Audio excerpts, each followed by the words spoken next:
Madam Vice President, we will talk about how we're going to go to Mars. So don't worry about it.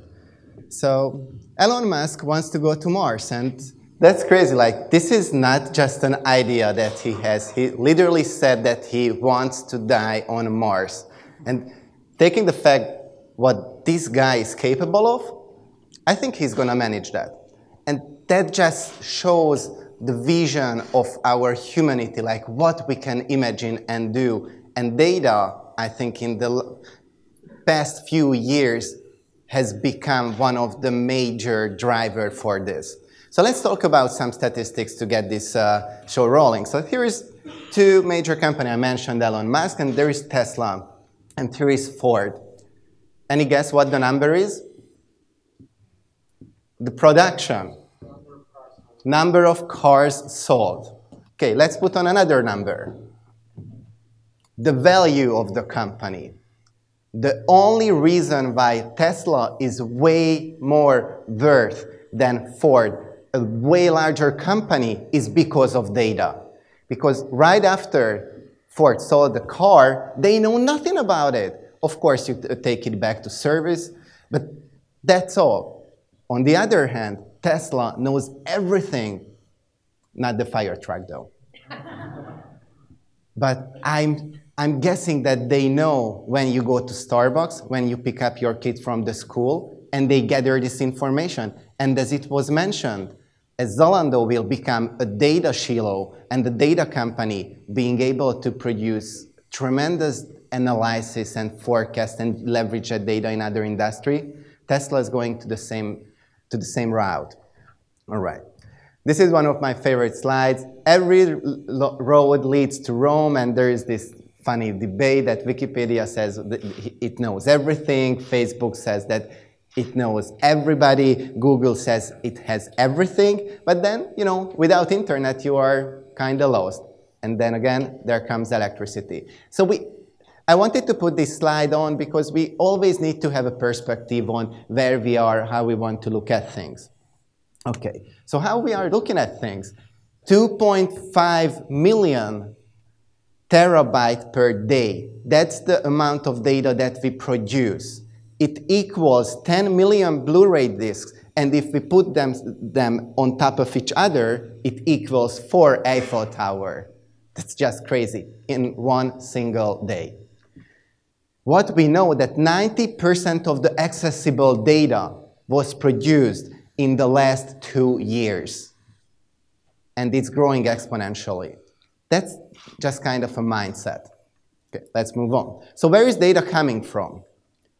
Question to ask.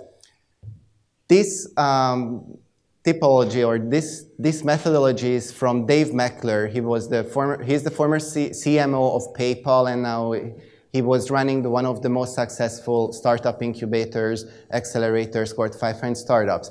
He says that from the first encounter of the user, there's 5 steps until you can make revenue out of it. And of course, there are a lot of services for each vertical. And what I believe that it's not about which service you're going to use. It's about how you can combine them, how you can leverage the services and the data that is available to integrate all across the services. If we think about, you know, fancy expressions like data as a service or platform as a service or just a software as a service that most of these companies are, it's all about how we can connect them together and leverage it to our benefit. This was also promoted and advertised when we were talking about this day. It's crazy that I didn't know that 90% of the media is owned by these 6 companies, 6 large enterprise, large corporations, like GE owning NBC and Universal. What the heck? It's crazy. So when we think about that, when we sign up to a service, who's going to actually use our data? I remember when Microsoft bought a chair at Facebook, they got like 0.5% or something for a few hundred millions. It was around like 10 years ago. My guess is that they only did it to get a chair at the table and access the data and the analytics. And this table, this chart, just verifies that. So what type of data we are talking about? Of course, all kinds of. But here is this very nice graphic from Gravity R&D, a very good recommendation engine company, Hungarian-based, and I love to use their chart. We can see that there's like visitor behavior, item details, all kinds of activities that we do, and this is only for a web shop when we are shopping online. And just before the day started, I was chatting with someone who told me that he bought a ticket on Wizz Air. And right after, when he was back on Facebook, he bought an airplane ticket to Nizza. And then he saw recommendations that where his friends have been in Nizza. How is Wizz Air ticket purchase connected to Facebook? When we think about that, we get an idea. Then what I like to emphasize today is that there are all these. This is another chart, but basically it's the same that you saw before. And when you are talking about Facebook, Google, Tesla, Amazon, these large companies handling all of your data, they provide something called single sign-on. This is the little button that you click when you want to sign up to somewhere and you don't want to type a lot of information and use the boring forms. And instantly, you are giving away information like these and many more with one click of a button. Of course, it's a very good user experience, and I'm a huge fan of single sign-on. But you have to be careful what data you are providing as an individual.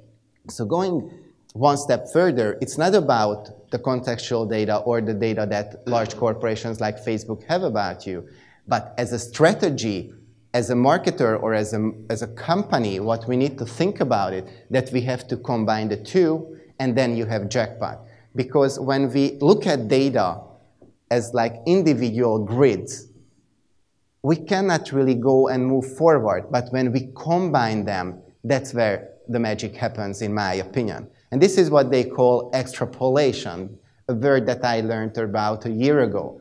But what basically this means that when you have different kind of data sets and as technology advances, you can use that data to get a better understanding about your customers, about your company with business intelligence, and APIs and these kind of technology that I don't understand, but somehow this technology is able to combine and give you a way easier workflow. And this is happening today, and as we saw about strategies for 2020 or 2025, it will get easier and easier. So we have to, one word that you have to keep in mind is extrapolation of data. All right. Technology and data is more and more accessible, as I said, and now let's talk money. Some numbers. The London Olympics. The London Olympics cost $10 billion. The Hubble telescope cost the same amount of money. If we combine the 50 most expensive paintings ever sold in the history, it's $5 billion. The whole music industry is worth $16 billion. And that number is to fund NASA for 1 year. Okay, let's talk about other numbers. WhatsApp. It was like 2, 3, or 4 years ago when Facebook acquired WhatsApp for $90 billion. Way more than the numbers before. So let's see other acquisitions here. Let's see the growth number, the user growth number per year and how much faster WhatsApp was in the first 4 years as compared to Gmail, Facebook, Twitter. And that's for acquisitions.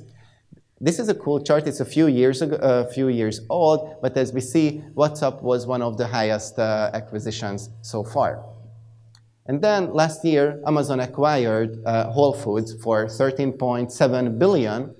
It's among the highest. It could come second. And there is a data company acquired by Intel called Mobileye. Mobileye was acquired for $15.3 billion. Let's see a short video about them, what they are doing, and why Intel invested so heavily in them. And it's in Budapest. The Mobileye system is able to detect lane markings and can identify when your vehicle departs from its driving lane. The Mobileye system recognizes when the vehicle begins to drift from its lane without the use of the turn signal and issues an immediate visual and auditory warning. prompting the driver to return focus to the wheel.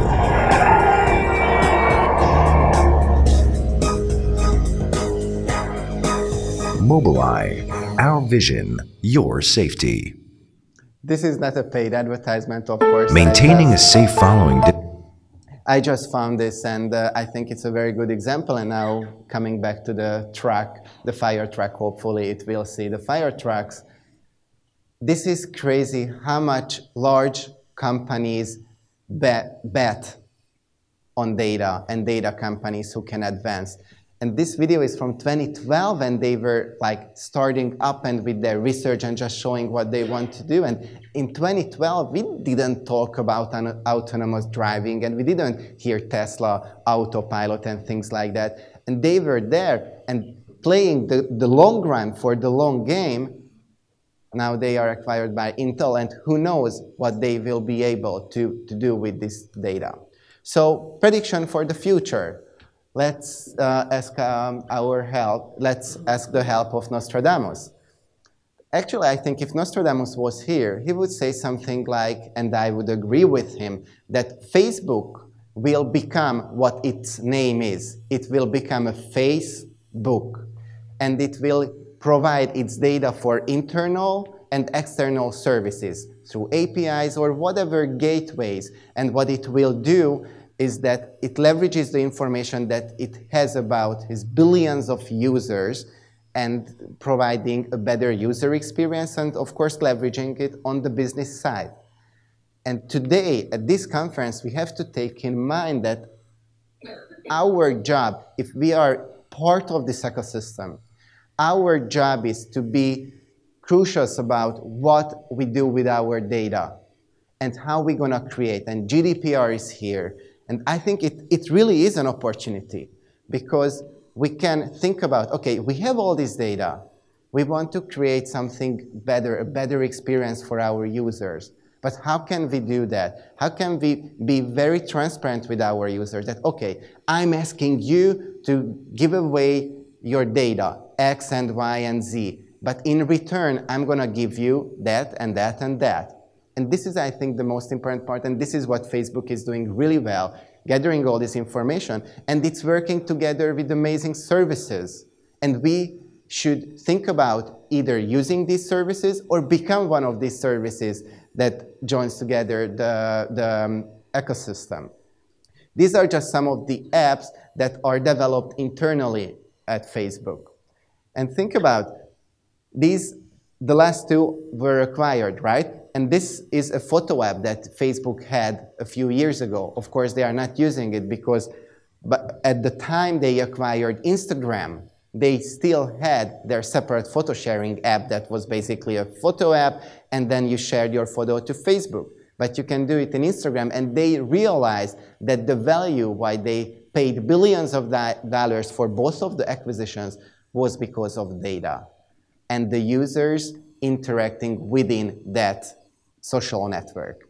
And the other is, of course, they had Messenger. Messenger is doing really well. They still think about Messenger as one of their standalone core products. Still, they acquired WhatsApp, as we talked about it. And there are a lot of external services, as they mentioned, or when we talk about the Apple App Store or the Google Play, there are services that are connected, and we talk about the speech control and all these services, technologies that come together. It's fascinating how they can be combined. And the one message here is data. The mutual ground for them is data. Okay, let's talk about something for 2018, although I have to say that I hate when there is a new report and we say, for this year, this is the new trend, the new thing. No. Change is constant, and we are in the path of a change, of a state of mind, of technology, and economic change. Why I chose to feature Forrester's report, because I really like where they are going and what they see throughout this change. So let's get started with it. 25% of enterprises will supplement point-and-click analytics. What this means is that whatever you choose to do, you will have a dashboard that helps you get a better understanding about your business. 50% of enterprises will adopt a cloud-first strategy for big data analytics. So when you are doing these kind of analytics that we mentioned on the first bullet point, you will be doing it on the cloud, not with Excel or not on your computers. It will be driven by technologies that are accessible throughout the cloud. Data engineer will be the hottest new things. It's the hottest new job on the block, and if you are thinking about changing your career path, this is something to think about. The Insight as a Service market will double as Insight subscriptions gain traction. I love it. Like, it's not software as a service anymore or cloud as a service. Now it's Insight as a service. Love this term. Academia, education will become the new Insights partner for enterprises. I really hope that these collaborations will evolve and be stronger than ever. 82% agree of the surveys, of the people asked in the surveys, that by 2025, a single sign-on platform will be an absolute purchasing criterion. So that Facebook login button, the LinkedIn login button, or maybe a Tesla or Amazon login button will be crucial. Okay. What I would like to leave you with is to keep it simple. So I know that it's the future and it sounds very weird and far, but at the end of the day, it's all about how you do business, how you interact with your partners. So I brought you two case studies. One of is mine, or experience, and one of mine is from someone who I greatly admire. Does anybody recognize this guy? This guy is called Casey Neistat. He's one of the greatest YouTubers as of today. Around 10, 12 years ago, he got the jackpot. He got his show on HBO. It was a reality show. He and his brother, they created a weekly video about their lives. They got a few $1 million. They were 20-somethings, and they were on top of the world. They loved it. They are on a major network, HBO, and they are producing a show about their lives. How cool is that? But it was a total failure. Why? Because the platform, the channel, and the timing wasn't right. Fast forward 10 years, and he had, last summer, around 7 million. Now he has more than 8 million subscribers on YouTube. Why the success? Why on YouTube? Why 10 years later? Sometimes he shows videos from like 10 years ago, and you can go and watch what they did for this TV show on HBO. His style hasn't changed much. His message hasn't changed much. What has changed is the channel and the behavior of the users. And when you think about it, you can understand it thanks to data. So when you are doing whatever campaign or business strategy, at the end of the day, you just have to understand where the world is, where your customers are, and try to gather as many data as possible.